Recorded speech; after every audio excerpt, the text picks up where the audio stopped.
Jaksa penuntut umum yakin Verdi Sambo melakukan perencanaan pembunuhan, sementara kuasa hukum Verdi Sambo bilang kliennya tidak merencanakan pembunuhan Yosua.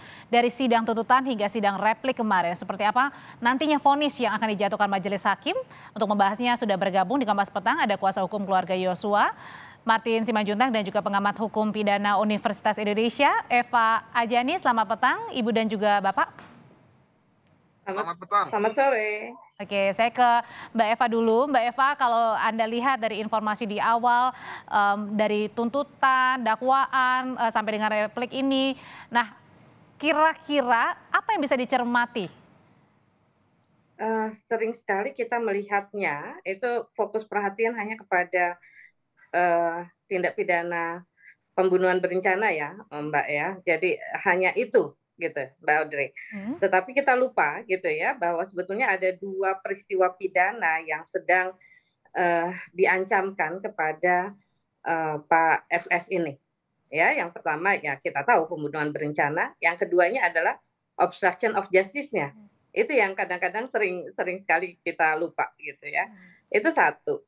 Yang kedua, kita memang terbawa gitu ya pada suasana di mana bentuk pemaknaan rencana gitu ya, ini agak kadang-kadang dianggap agak samar-samar gitu. Apakah peristiwanya mulai dari Magelang atau hanya di sekitar Jakarta gitu ya, di apa namanya daerah Saguling dan Duren Duren tiga. 3. Jadi ya, jadi hanya itu saja. Tetapi bahwa ada peristiwa lain gitu ya, yang kemarin kita juga dengar tuntutannya kepada HK, kepada yang lain-lainnya gitu ya, yaitu tentang obstruction of justice-nya yang juga dinyatakan oleh jaksa terbukti gitu loh. Jadi ini adalah rangkaian peristiwa yang sebetulnya harus kita lihat dalam potret yang utuh gitu ya untuk FS sendiri, di luar Richard, di luar Ricky dan di luar Putri begitu. Jadi kalau kita lihat itu barangkali yang juga harus dilihat oleh hakim ya di dalam peristiwa ini. Nah, kalau kita lihat dalam konstruksi hukum pidana, sebetulnya kita melihat adanya yang kita sebut sebagai konkursus atau kita sebut summon loop gitu ya, gabungan beberapa tindak pidana yang dilakukan oleh satu orang.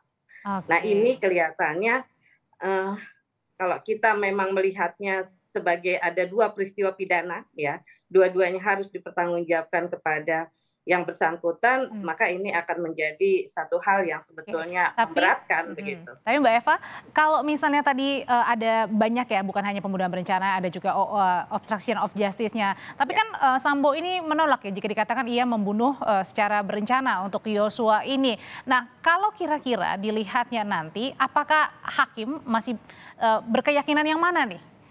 Agak berat untuk mengelak bahwa ini tidak dengan rencana ya Mbak ya. Oke. Ada argumentasi yang dibangun di sini yaitu bahwa dia dalam posisi marah gitu ya, gelap mata kalau bahasa orang awamnya ya, sehingga kemudian melakukan perbuatan-perbuatan itu.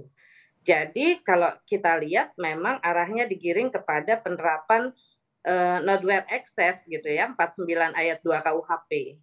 Tetapi pada pasal 49 ayat 2 KUHP saya kira tidak bisa digunakan dalam satu tindak pidana yang dikatakan pembunuhan dengan rencana. Karena apa? Satu, syaratnya adalah bahwa pembelaan itu seketika pada saat serangan berlangsung. Ini sudah jauh sekuensinya ya. Kalau tadi saya katakan, kalau misalnya dia mengetahui itu dari Magelang, kemudian ada perjalanan 6 jam gitu ya sampai Jakarta, ada waktu berpikir saat informasi itu datang dan kemudian terjadi peristiwa penembakan, ini tidak mungkin kita pakai pasal 49 gitu ya sebagai dalil untuk kemudian membebaskannya. Itu satu. Yang kedua memang makna rencana itu harus kita pahami sebagai adanya kecukupan waktu untuk berpikir bagi si pelaku. Dan itu masuk semuanya ya dalam itu kasus kelihatannya Sambo? sulit sekali untuk dielakkan. Dielakkan, Kalau kita memaknai peristiwa Magelang dan Jakarta itu sebagai satu rangkaian yang utuh. Oke, kalau gitu saya tanyakan ke pengacara keluarga Yosua, kalau sudah semakin tidak terelakkan, kalau gitu kira-kira nanti vonisnya yang dikira-kira dari pengacara keluarga Yosua ini seperti apa, Bang Martin? Karena kan ada dugaan gerakan bawah tanah Sambo, apakah ini mempengaruhi vonis nantinya? Ya, saya setuju memang publik itu mungkin bayangannya ya, Pak Sambo itu hanya dijerat dengan pasal pembunuhan berencana dan pembunuhan spontan ya, subsidiaritas. Tapi jenis dakwaan itu sebenarnya akumulasi subsidiaritas ya. Kenapa? Karena ada perbuatan berlanjut di situ. Kalau nggak salah pasal 64 itu ya, konkursus. Nah, tadi mengenai dua hal tersebut, saya pikir memang saya sependapat dengan jaksa, dua-duanya sudah terpenuhi seluruh unsurnya ya. Tinggal nanti apakah hakim akan memvonis sesuai dengan tuntutan jaksa ya, yang seumur hidup tadi, atau memiliki pendapat lain gitu ya. Pendapat lainnya apa? Karena di dalam hal yang meringankan dalam tuntutan jaksa itu kan tidak ada kosong ya. Walaupun kemarin kalau saya tidak salah ya, ada beberapa hal yang tidak dijawab oleh jaksa, hanya dijawab secara general, menolak seluruh dalil-dalil ya dari terdakwa terhadap pledoi pribadi dan juga pledoi dari penasihat hukumnya. Di pledoi yang disampaikan oleh Pak Ferdi Sambo itu kan ada permintaan ya, bahwa yang bersangkutan itu ingin dihargai ya sebagai prestasi kedinasan gitu. Ada beberapa lencana yang sudah didapat. Nah, saya tidak tahu apakah saya tidak mengikuti atau memang tidak ada, secara spesifik itu tidak dijawab oleh jaksa.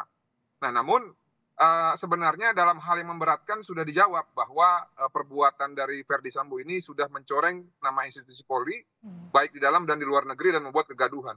Ya, tapi Nantinya, keyakinan Bang Martin sendiri mewakili keluarga kira-kira akan bisa seumur hidup, lebih rendah? masalah ada dua hal ini, Mbak Audrey, ada temuan baru. Nah, di dalam hal yang memberatkan tadi kan sebenarnya menutup ruang terhadap prestasi Ferdi Sambo yang diklaim dapat meringankan. Kenapa? Karena efeknya itu lebih berat daripada prestasinya. Ya, bayangin berapa banyak polisi yang terkena prank yang bersangkutan, bahkan Kapolri pun diprank. Lalu banyak mengikut sertakan juga orang-orang yang akhirnya ikut terlibat dan membuat gaduh masyarakat dan membuat reputasi polisi itu anjlok, bahkan sampai dengan 48% kalau nggak salah survei Litbang Kompas.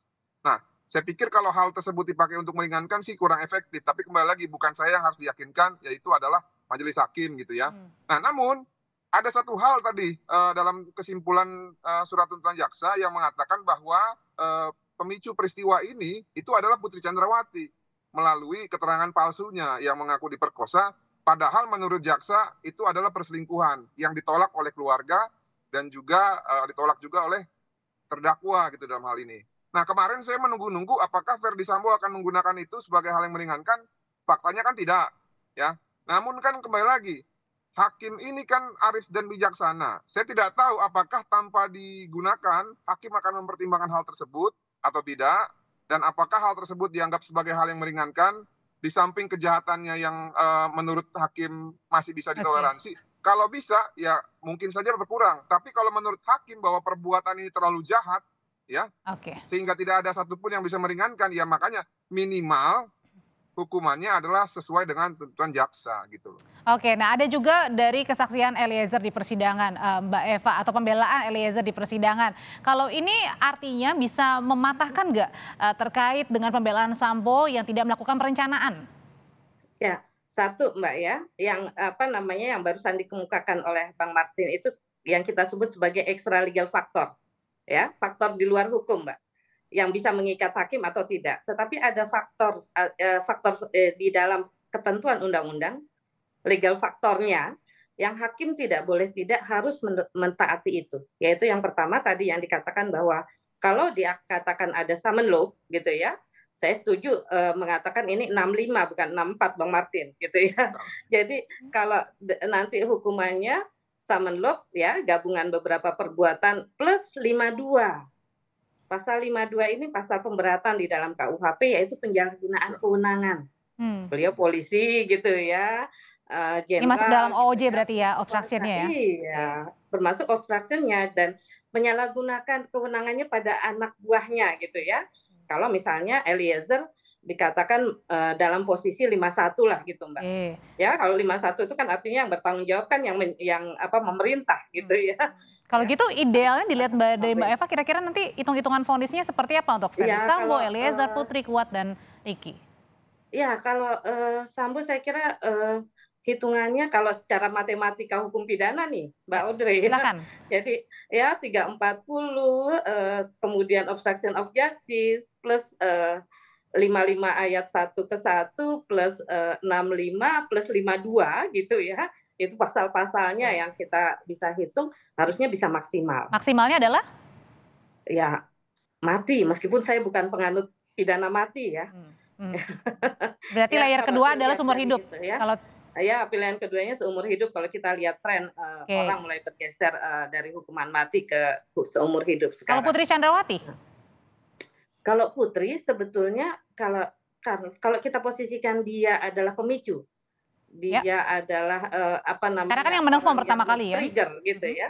Harusnya dia dalam posisi yang kedua juga gitu ya, tidak jauh berbeda gitu. Kedua Sementara artinya yang sama lain-lain, dengan Sambo kira-kira atau? ya kalau secara teoritis ya yang namanya turut serta gitu ya, turut serta menyuruh atau turut serta menggerakkan orang melakukan tindak pidana, itu pidananya sama dengan pelaku. Gitu bahasa teorinya. Ya. Ya, jadi semua peserta delik ya, apapun kontribusinya, hakim bisa menjatuhkan pidana sama dengan pelaku tindak pidana itu sendiri, sama dengan pembunuh. Oke, dan yang paling tinggi adalah Ferdy Sambo ya dari kelimanya itu ya maksudnya ya. Kalau dilihat dari teori peran gitu ya, teori peran seperti itu. Kan kita melihat lagi kepada extra legal faktornya gitu ya. Artinya perannya, nanti vonis dari hakim, Mbak Eva, ini bisa lebih tinggi nggak dari tuntutan seumur hidup jaksa? Kita tidak tahu, Mbak. Gitu ya. Memang kalau menjatuhkan hukuman mati diberikan kewenangan itu kepada hakim karena alternatif ancamannya kan mati seumur hidup 20 tahun gitu ya. Jadi tiga-tiganya bisa dipilih hakim. Tapi kalau pertimbangan kira-kira apa sih bisa itu gitu ya. Beranikah hakim menjatuhkan itu? Itu saja sih pertanyaannya sebetulnya. Oke, kalau dari harapan dari keluarga sendiri melihat nanti vonis yang akan dijatuhkan kepada Sambo terutama dan juga Putri, terutama untuk Sambo dulu Bang Martin, ini pengennya gimana nih? Lebih tinggi dari tuntutan, apa sudah cukup tuntutan seumur hidup? Jadi begini ya, sama saya seperti Mbak Eva, saya juga bukan penganut ya hukuman mati, tapi kan dalam hal ini saya ini mewakili korban ya. Mewakili keluarga korban. Jadi suara yang saya sampaikan juga adalah suara dari mereka. Nah, mengingat terakhir apa yang disampaikan oleh ayah dan ibu ya terhadap pelaku aktor intelektual dan juga pembunuh dalam hal ini karena terdakwa Ferdy Sambo ini memenuhi 4 unsur berdasarkan fakta persidangan.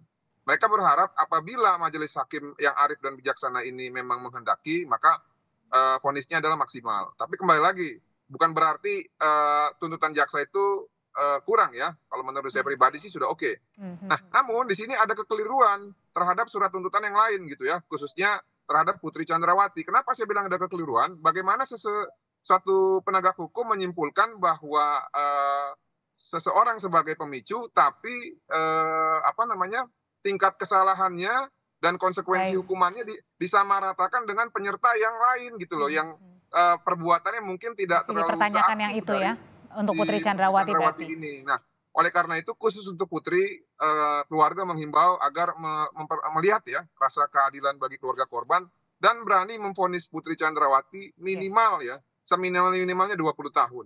Demikian, terima kasih. Terima kasih kuasa hukum keluarga Yosua Huta Barat, Martin Simanjuntak dan pengamat hukum pidana Universitas Indonesia Eva Ajani. Sehat selalu Bapak dan juga Ibu.